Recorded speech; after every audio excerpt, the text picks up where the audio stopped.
Bueno, situémonos donde habíamos quedado. Recordemos que se había celebrado con el consentimiento expreso, manifestado repetidas veces del pueblo, que sí que estaban dispuestos a hacer todo lo que el Señor dijera, ¿se acuerdan? Les ha recordado, digamos, les ha mostrado cuál es la base sobre la cual se va a firmar la alianza. Recordemos que Dios propuso a través de Moisés al pueblo hacer alianza. Por parte del pueblo se debían comprometer a ser un pueblo de sacerdotes, un pueblo sacerdotal y un pueblo santo, para lo cual pues se le dieron los mandamientos. Y ellos repitieron: todo lo que Dios nos dice, estamos dispuestos a cumplir. Y en vista de esa buena disposición del pueblo, se firmó la alianza. Recordemos, hay aquella ceremonia en la que se sacrifican unos animales, con aquella sangre se rocía un altar que era símbolo de Dios, unas piedras, 12 piedras por cada una de las tribus. Por lo tanto, la misma sangre, recordemos que la sangre es símbolo de la vida, por lo tanto se trata de participar de una misma vida. Se ha esparcido esta sangre sobre el altar, sobre las piedras, sobre el pueblo. Con lo cual se ha firmado la alianza en aquella sangre. Y en esas alianzas, repito, se han comprometido a cumplir los mandamientos. Y por lo tanto ser un pueblo sacerdotal a través del cual, mediante su fidelidad, llegará esa salvación al resto del mundo y por lo tanto a ser un pueblo santo. Bien, entonces, en vista de esta buena disposición de haber firmado la alianza, todos de acuerdo, pues ahora Moisés sube al monte Sinaí, diríamos así, al encuentro con Dios, para redactar en piedra los mandamientos y otras cuestiones que ahora veremos, ¿no? Se hace en piedra precisamente porque en aquel clima toda materia orgánica se descompone con el tiempo.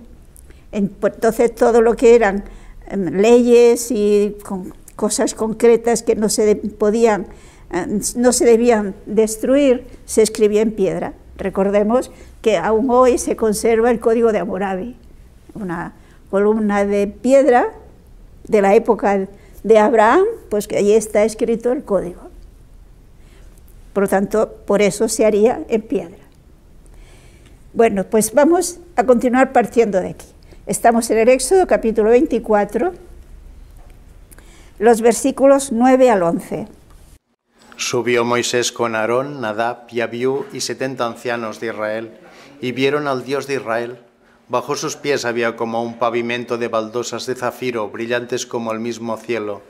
No extendió su mano contra los elegidos de Israel. Le vieron, comieron y bebieron. ¿Qué significa todo esto? Es decir, fijémonos que pasado este sacrificio, esta oblación y este sacrificio eucarístico que se ha ofrecido a Dios, después seguía el banquete. El banquete se trata o sea, los holocaustos se inmolaba, el animal se quemaba íntegro, ¿no? Era todo dedicado a Dios. Pero los otros sacrificios que se llamaban eucarísticos o de acción de gracias, pues había un banquete en el que participaba simbólicamente Dios, en el que se quemaba una parte, que diríamos era lo que correspondía a Dios, y el resto entre todos los que lo ofrecían. Entonces aquí tenemos que los dirigentes del pueblo, o sea, se nos habla de Aarón, que era el sacerdote, hermano de Moisés, Nadab, Abiú y 70 ancianos de Israel, o sea, las autoridades civiles del pueblo. Todos ellos, que simbolizan, por lo tanto, que se trata precisamente de las personas dirigentes, responsables de ayudar a mantener al pueblo en su fidelidad, suben a la montaña junto con Moisés y allí comen la parte del sacrificio que les correspondía. Y se nos dice que vieron a Dios. Fijémonos que le ven como bajo sus pies, ahí como un pavimento de un azul, es decir, después de toda aquella tormenta que hubo, pues viene un momento de calma, de que no hay nubes. Entonces sobre la montaña es azul, es de un azul intensísimo. Por lo tanto, ver a Dios no lo vieron, pero sí tuvieron una experiencia especial de Dios. Tienen una experiencia especial de Dios que es encontrarse con Dios, sensiblemente podríamos decir. Y se pensaba que no se podía ver a Dios y seguir viviendo. Sin embargo, ellos siguieron viviendo y pudieron comer esa parte del sacrificio que se había ofrecido. Con lo cual, fijémonos que se estaba significando, se estaba simbolizando esa mayor intimidad de estos dirigentes con Dios. Porque esa comida en la que participaban los oferentes, en este caso el pueblo, y Dios, era precisamente para afianzar la intimidad, la comunión. Recordemos que se había firmado con la misma sangre, por lo tanto era una comunión de vida, sangre símbolo de vida, una comunión de vida entre Dios y el pueblo. Y estos dirigentes de un modo especial lo experimentan. Con lo cual, fijémonos que Dios, digamos, esa experiencia especialmente fuerte que tienen de Dios, de esa amistad, de esa intimidad y de esa comunión con Dios, al mismo tiempo les responsabiliza a ayudar al pueblo a mantenerse fiel. De hecho, cuando una persona ha tenido unos dones especiales de comunión con Dios, de intimidad con Dios, no es simplemente para que ella se goce de esa intimidad con Dios, supone una responsabilidad respecto de los demás. No podemos olvidar que no somos seres solitarios, somos seres en comunión. Por lo tanto, insisto, esta experiencia extraordinaria de estos dirigentes con Dios les responsabilizaba para ayudar a que el pueblo permaneciera fiel a esa alianza que habían firmado. Esto no debemos perderlo de vista. Continuemos, los versículos 12 al 18. Dijo Yahvé a Moisés: sube a mí al monte y estate allí. Te daré unas tablas de piedra y escritas en ellas las leyes y mandamientos que te he dado para que se las enseñes.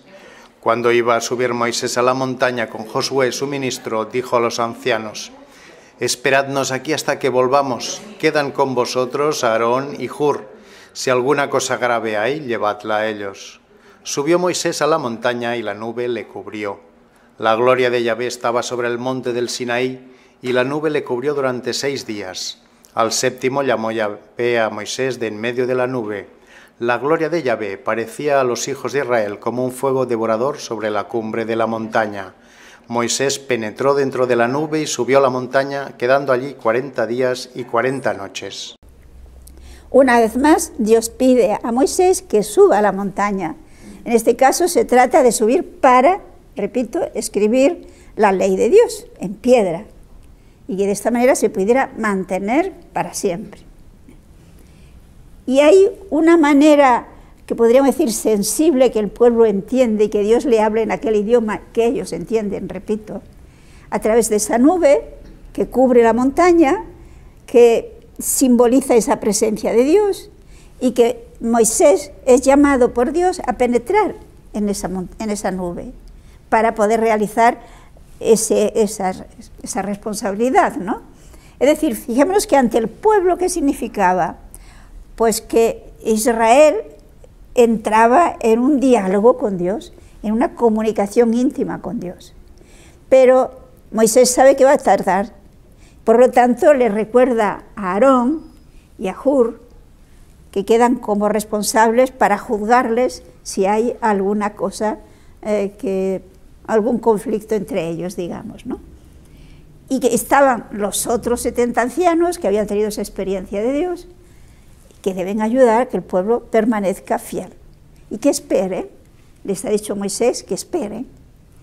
Pero fijémonos que para el pueblo, que tantos días, 40 días, ya saben que no tenemos por qué tomarlos al pie de la letra, que significa muchos días.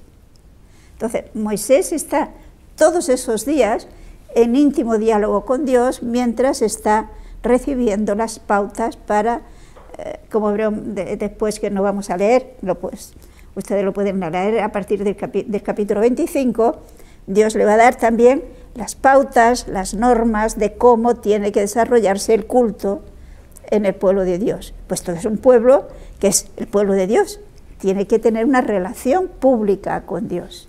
Entonces le va a hablar de la construcción del tabernáculo, de la construcción del arca, etcétera, etcétera, de todos los instrumentos que se necesitan para el culto, de los perfumes, etcétera, etcétera.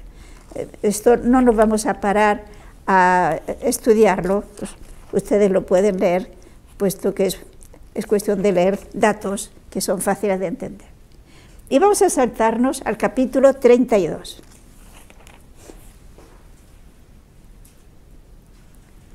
Y leamos los versículos del 1 al 6.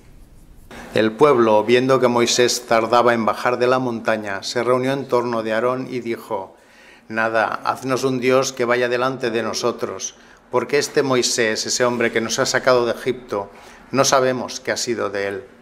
Aarón les dijo: Tomad los arillos de oro que tengan en sus orejas vuestras mujeres, vuestros hijos y vuestras hijas, y traédmelos.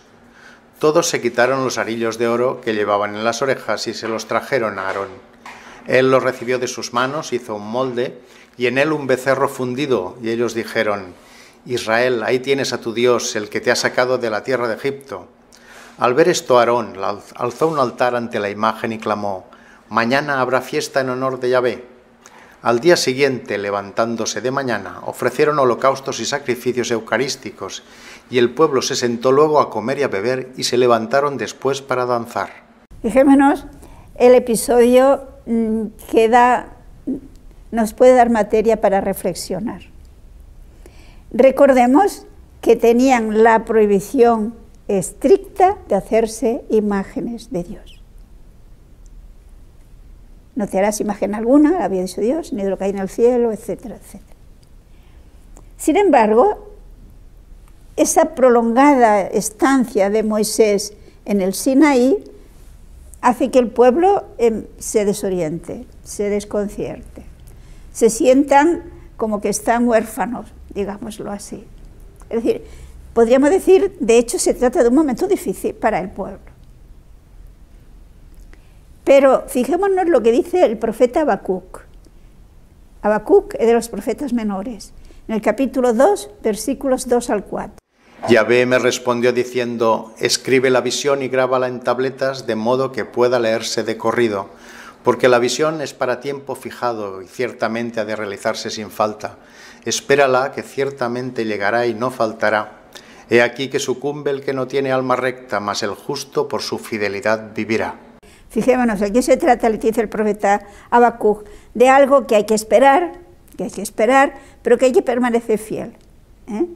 El que no tiene un alma recta sucumbe, pero el justo vive por su fidelidad.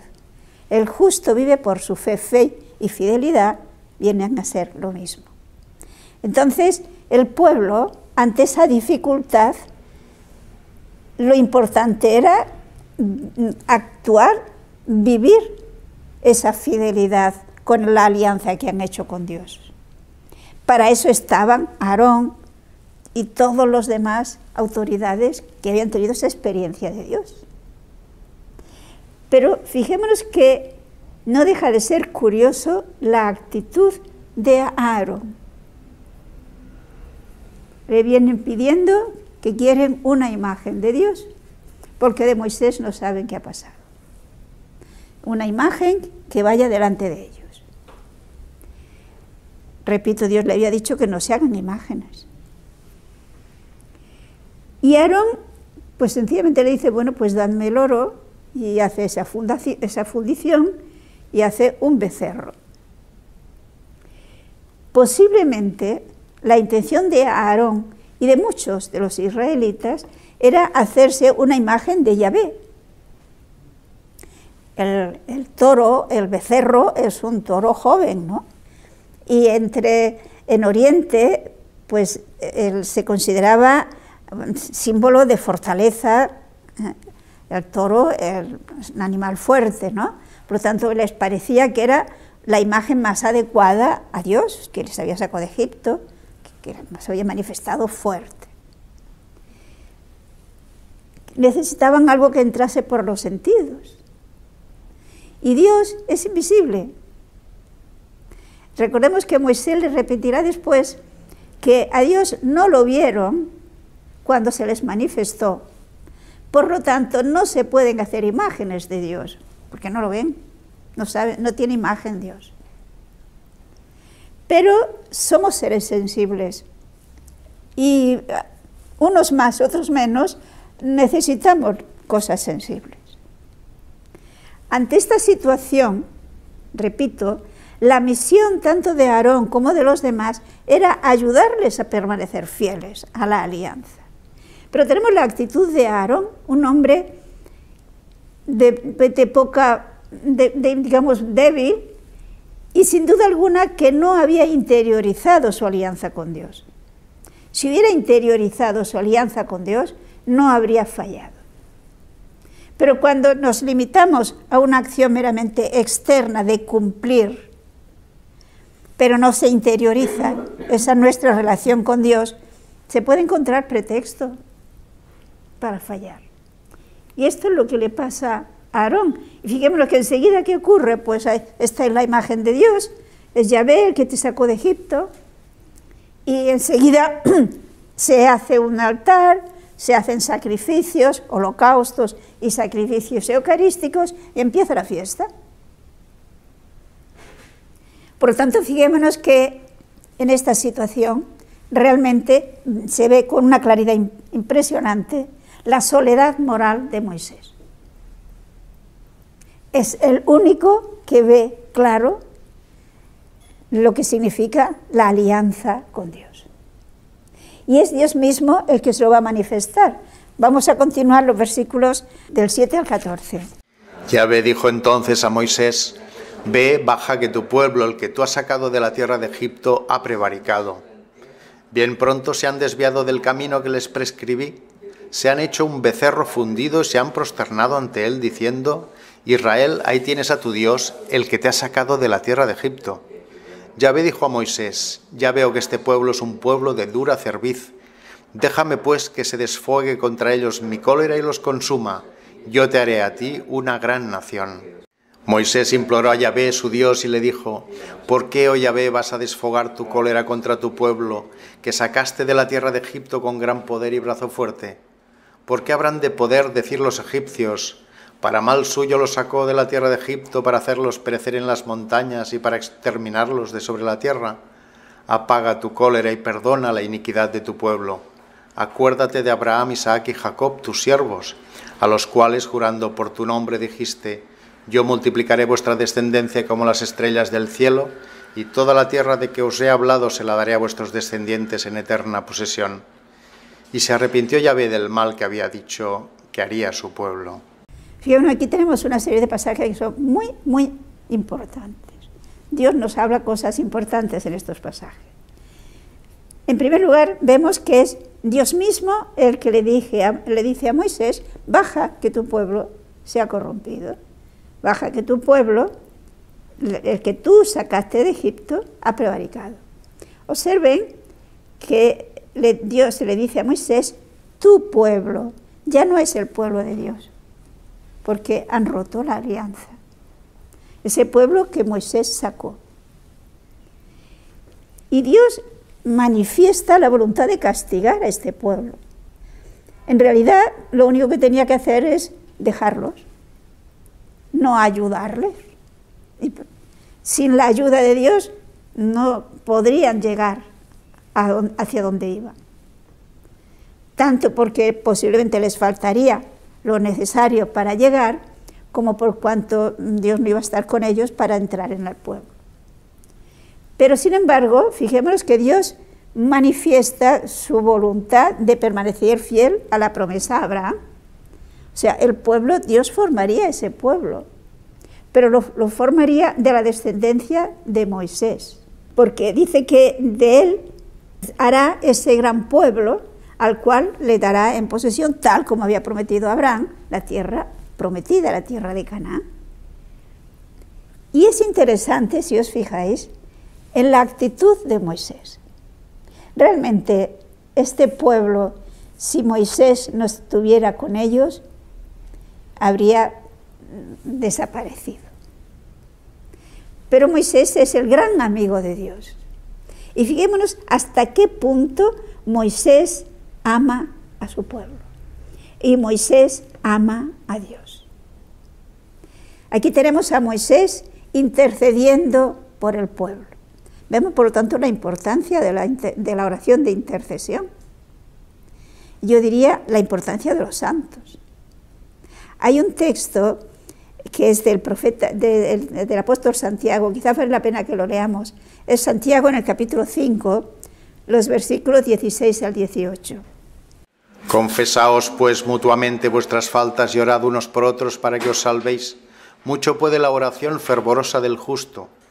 Elías, hombre era, semejante a nosotros, y oró para que no lloviese, y no llovió sobre la tierra durante 3 años y 6 meses. Y de nuevo oró, y envió el cielo la lluvia, y produjo la tierra sus frutos.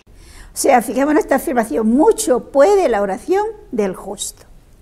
La importancia de los santos. Mucho puede la oración del justo. Y por el caso de Elías. Elías, un hombre de Dios, oró para que no lloviera y no llovió. Y oró para que lloviera y llovió. Por lo tanto, aquí tenemos un justo, que es Moisés. El pueblo merece que Dios lo deseche, por cuanto ha roto la alianza que libremente habían hecho. Pero fijémonos la intercesión de Moisés. ¿Por qué, oh Yahvé, vas a desfogar tu cólera contra tu pueblo? Dios le había dicho tu pueblo, y Moisés le dice es tu pueblo. Tú lo sacaste de Egipto. Pero además le recuerda que con esa actitud, si Dios permite que el pueblo se desaparezca, Dios iba a quedar mal ante los egipcios, por ejemplo, y los demás pueblos que sabían lo que había hecho Dios en Egipto y cómo con mano fuerte los había sacado. Por lo tanto, pensarán los egipcios que los ha sacado con mala intención o que no tiene poder suficiente para poderlo llevar a su término. Por lo tanto, viene a decirle, vas a quedar mal. Y recuerda tus promesas, y recuerda, es decir, fijémonos, ¿qué hace Moisés para alcanzar de Dios la conversión del pueblo y por lo tanto que Dios los perdone? En el fondo lo que le mueve a hacer esta oración es su amor a Dios y su amor al pueblo. Por amor a Dios, que tiene que quedar manifiesto que es el Dios misericordioso que siempre perdona y el Dios omnipotente que lo puede conseguir todo, le pide que desfogue su cólera, es decir, que perdone. Y fijémonos que Dios escucha la oración de Moisés. El versículo 14, y se arrepintió Yahvé del mal que había dicho haría a su pueblo. Es decir, aquí tenemos algo que se comprueba y que luego Jesús lo repetirá. Todo lo que pidamos en su nombre nos dijo que Él lo haría. ¿Qué pasa? ¿Por qué a veces pedimos y no lo alcanzamos? ¿No será que tampoco somos fieles? Mucho puede la oración del justo. Yo creo que tendríamos que hacer un poco de examen de conciencia, ¿no? ¿Realmente nuestra vida responde a esa alianza que Dios ha hecho con nosotros y que nosotros hemos hecho con Dios? ¿Hay esa fidelidad nuestra hacia Dios? Lo dejamos la pregunta y que cada uno se la conteste. Ciertamente la fidelidad de Moisés, su amor a Dios, su amor al pueblo, alcanza el perdón para el pueblo de Israel, lo cual ciertamente supone que le va a alcanzar gracias especiales para que el pueblo se arrepienta. porque si el pueblo no se arrepiente, no se puede realizar la alianza. Luego, Moisés tiene que alcanzar de Dios unas gracias actuales, especiales para el pueblo, para que cambie su actitud hacia Dios.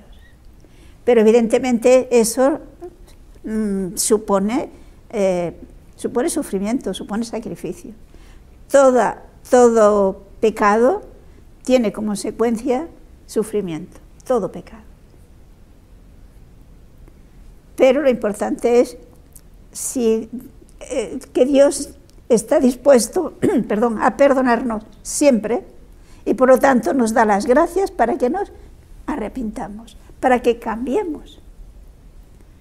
Porque si no cambiamos, es decir, Dios siempre respeta nuestra libertad y eso no lo debemos olvidar jamás. Continuemos, versículos 15 al 20. Volvióse Moisés y bajó de la montaña, llevando en sus manos las 2 tablas del testimonio, que estaban escritas de ambos lados por una y por otra cara. Eran obra de Dios, lo mismo que la escritura grabada sobre las tablas. Josué oyó el ruido que el pueblo hacía lanzando gritos y dijo a Moisés: «En el campamento resuena ruido de la batalla». Moisés respondió: «No son gritos de victoria ni gritos de derrota, oigo la voz de los que cantan». Cuando estuvo cerca del campamento, vio el becerro y las danzas, y encendido en cólera tiró las tablas y las rompió al pie de la montaña. Tomó el becerro que habían hecho y lo quemó, desmenuzándolo hasta reducirlo a polvo, que mezcló con agua, haciéndosela beber a los hijos de Israel. O sea, tenemos por consiguiente que Moisés se levanta y baja con las tablas de la ley. Podemos imaginarnos lo contento que debía Moisés, el trabajo que le había costado. Se dice que era escrito de Dios, pero no olvidemos que Dios se valió de Moisés para escribirlo. Es de la misma manera que decimos que esto es palabra de Dios, pero Dios se valió depende de qué parte del libro, de una persona o de otra, personas humanas. Son los agiógrafos que hablan inspirados por el Espíritu Santo, ¿no? Pues así Moisés baja con aquellas tablas de la ley, ya digamos definitivo, esa alianza que se ha hecho con Dios. Y se nos dice que es Josué el que oye el ruido de la fiesta que tiene. Es muy interesante observar la actitud de Josué, la importancia de esa figura discreta de Josué que tenemos durante el Éxodo, siempre al lado de Moisés, siempre acompañando a Moisés. Por lo tanto, luego será el que tendrá una experiencia bastante importante de quién era Moisés, de esa alianza con Dios, ¿no? Y Josué lo atribuye a que están en batalla. Y Moisés, que está ya informado por Dios, aunque sin duda alguna no entendía, no comprendió, ni sabía hasta qué punto había llegado esa infidelidad del pueblo, le dice: no son gritos de victoria ni de derrota, son alegría algazara, ¿no? ¿Cuál es su reacción cuando llega al campamento y ve el becerro de oro? Se nos dice que tira las piedras y las rompe. Y podríamos decirnos: ¿por qué las rompe? Es prueba de su enfado. ¿Y eso la rompe porque se enfadó? No. Fijémonos que si se ha roto la alianza, ya esas piedras no se necesitan. Se ha roto. Por lo tanto, la rompe. ¿Y qué hace cuando llega al campamento? Dice que tomó el becerro que había hecho y lo quemó. Hemos leído hasta el versículo, hasta el 20, perdón, es que el 20 no lo habíamos leído. Dice: ¿qué hace Moisés, por lo tanto, cuando llega? Además de romper las tablas de la ley, toma el becerro que habían hecho, lo quema y lo desmenuza. Y dice que se los dio a beber a los israelitas. Vamos a intentar de aclarar esto. Fijémonos que el hecho de que el becerro lo pueda quemar y lo reduzca a polvo, demuestra que no era macizo, por decirlo así, de oro, sino que seguramente fue pues un modelo de madera recubierto de oro. ¿Y qué es lo que hizo? Fijémonos en el libro del Deuteronomio, capítulo 9, versículo 21, para que veamos cómo se lo dio a beber. Y tomé vuestro pecado, el que os habíais hecho, y lo arrojé al fuego, y desmenuzándolo bien hasta reducirlo a polvo, eché el polvo en el torrente que baja de la montaña. O sea, ¿qué es lo que hace Moisés? Fijémonos que es una manera de hacerles experimentar lo absurdo, lo impotente que es ese ídolo y todos los ídolos. Lo quema, lo desmenuza y lo tira en el torrente que bajaba del que bebía el pueblo. Por lo tanto, el pueblo bebió de esa agua que llevaba disuelto ese polvo que se había hecho del becerro. De esta manera, de una manera, digamos, sensible, tiene que darse cuenta, se dieron cuenta el pueblo, los que estaban abiertos, de que el becerro no tiene vida, tiene boca y no habla, tiene orejas y no oye, que dice un salmo. Pero, como veremos, el pueblo, una parte del pueblo, se había vuelto idólatra. Es decir, podemos imaginarnos que cuando pidieron que se hiciera el becerro, seguramente unos pensaron que se hacía una imagen de Yahvé y no pensaron en adorar a otro Dios, pero otros sencillamente no olvidemos que vienen de un ambiente en Egipto donde había muchos ídolos y que con un culto pues que fácilmente entra por los sentidos. Luego había de todo en el pueblo. Por esto fijémonos cómo continúa, desde el versículo 21, seguimos en el mismo capítulo 32, del 21 hasta el 24. Moisés dijo a Aarón: ¿qué te ha hecho este pueblo para que tú hayas echado sobre él tan gran pecado? Aarón respondió: que no se encienda la cólera de mi señor, tú mismo sabes cuán inclinado el mal es este pueblo. Me dijeron: haznos un Dios que marche delante de nosotros, porque ese Moisés, ese hombre que nos sacó de la tierra de Egipto, no sabemos qué ha sido de él. Yo les dije: que los que tienen oro se despojen de él, me lo dieron, lo eché al fuego y de él salió este becerro. Fijémonos las disculpas del sumo sacerdote Aarón, y que en el fondo era el responsable sumo de que permanecieran fieles al pueblo de Israel, al pueblo de Dios, fieles a Yahvé. Aarón, Moisés le pide cuentas. Fijémonos que le dice: ¿qué te ha hecho el pueblo para que tú hayas echado sobre él tan gran pecado? Tenía que haber evitado que se hiciera esto. Fue Aarón el que hizo el becerro de oro.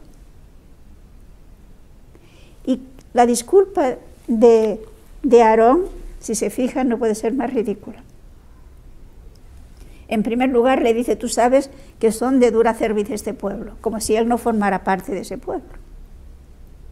Y luego, ¿qué hizo él? Pues sencillamente les pidió oro, lo echó al fuego y diríamos solito salió el becerro. Es curioso, fijémonos que aquí se ve el contraste, la diferencia. Esto lo realiza muy bien el autor de uno de los libros, que es un comentario, Ozú. Dice que aquí se ve muy claro el contraste entre el sacerdote, digámoslo así, acomodaticio, que quiere agradar a todos, y el profeta que a veces, que queriendo ser fiel, a veces llega a ser intransigente. Moisés no es sacerdote, es el profeta, el que habla en nombre de Dios. Pero el sacerdote, el responsable de la educación moral del pueblo, pues se acomoda a lo que le pide. Como consecuencia es responsable del pecado. Aquí fijémonos que Moisés le dice: ¿por qué has echado sobre este pueblo este pecado? De hecho, si Aarón no es, digámoslo así, destruido, se debe precisamente a la intercesión de Moisés. Moisés tiene que interceder también por Aarón, porque es el responsable. Podemos continuar los versículos 25 al 29. Moisés, viendo que el pueblo estaba sin freno, pues se lo había quitado Aarón, haciéndole objeto de burla para sus adversarios, se puso a la entrada del campamento y gritó: «A mí los de Yahvé». Y todos los hijos de Leví se reunieron en torno de él. Y él les dijo: «Así habla Yahvé, Dios de Israel. Cíñase cada uno su espada sobre su muslo, pasad y repasad el campamento de la una a la otra puerta, y mate cada uno a su hermano, a su amigo, a su deudo». Hicieron los hijos de Leví lo que mandaba Moisés, y perecieron aquel día unos 3000 del pueblo. Moisés les dijo: «Hoy habéis llenado vuestras manos a Yahvé, haciéndole cada uno oblación del hijo y del hermano, por ello recibiréis hoy bendición». Es un texto que nos puede resultar muy duro, pero tenemos que darnos cuenta que si nos resulta tan duro, que lo es, ¿no será que no le tomamos el peso a lo que es el pecado? A lo que es romper la alianza con Dios. Fijémonos que Moisés pide, porque ve el pueblo sin freno, por lo tanto ve que no le hacen caso, pide quiénes son los que son partidarios de Yahvé, lo cual quiere decir que los demás no lo son, se han vuelto idólatras. Por lo tanto, fijémonos que esta situación perjudica al pueblo. Es fundamental que el pueblo sea pueblo de Dios. Por lo tanto, si libremente deciden no seguir a Yahvé, no pueden estar en el pueblo de Dios. Y fijémonos que con este texto, con este gesto que nos dice aquí, que Dios de alguna manera le pide a Moisés, nos está demostrando la gravedad del pecado. Fijémonos que en aquel momento todavía no se conocía, Dios no lo había revelado, la existencia del infierno, la existencia del purgatorio, no se sabía. Por lo tanto, el pensar en el más allá, en las consecuencias del más allá, no, porque no lo entendía. Luego, la manera de que entendieran la gravedad del pecado era que vean las consecuencias aquí, ahora. Por lo tanto, pide que los que sean partidarios de Yahvé, pues que tengan el valor de matar, aunque sea su hijo, aunque sea quien sea, aquel que se aleja de Dios y no acepta la conversión, digámoslo así, no acepta abandonar el pecado.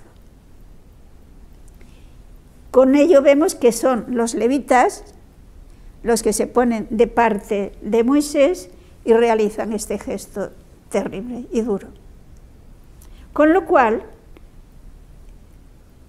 toda la tribu recibe la bendición de Dios y se convertirán en una tribu sacerdotal. Repito, es un texto duro, pero que tiene que ayudarnos a entender lo terrible que es el pecado grave. No olvidemos que según la carta a los Efesios y la carta a los Colosenses, todo pecado es idolatría, porque yo prefiero lo que sea a la voluntad de Dios. Y esta es la consecuencia de la idolatría. El primer mandamiento es amar a Dios sobre todas las cosas. Hemos de valorar lo que significa que Dios, el infinito, el eterno, el omnipotente, quiere hacer alianza conmigo, que soy una criatura, y que antes de hacer la alianza me ha pedido mi consentimiento, porque nos trata como personas libres. Entonces, si yo le he dicho que sí, yo no puedo tomar a Dios como un juguete, tengo que tomarlo en serio. Es verdad que después de que Cristo muera por nosotros, nos hemos manifestado hasta qué punto llega la misericordia de Dios y la capacidad de perdonar. y nos ha dejado un sacramento, el sacramento de la penitencia. Es decir, ha habido un desarrollo de la revelación para nosotros hoy. Pero esto no quita a que este texto nos manifieste la gravedad del pecado. Tal gravedad precisamente mereció la muerte de Cristo. Cristo muere por mis pecados. Los pecados no son broma, es cosa seria. Vale, las consecuencias, por lo tanto, las veremos Dios mediante la próxima semana.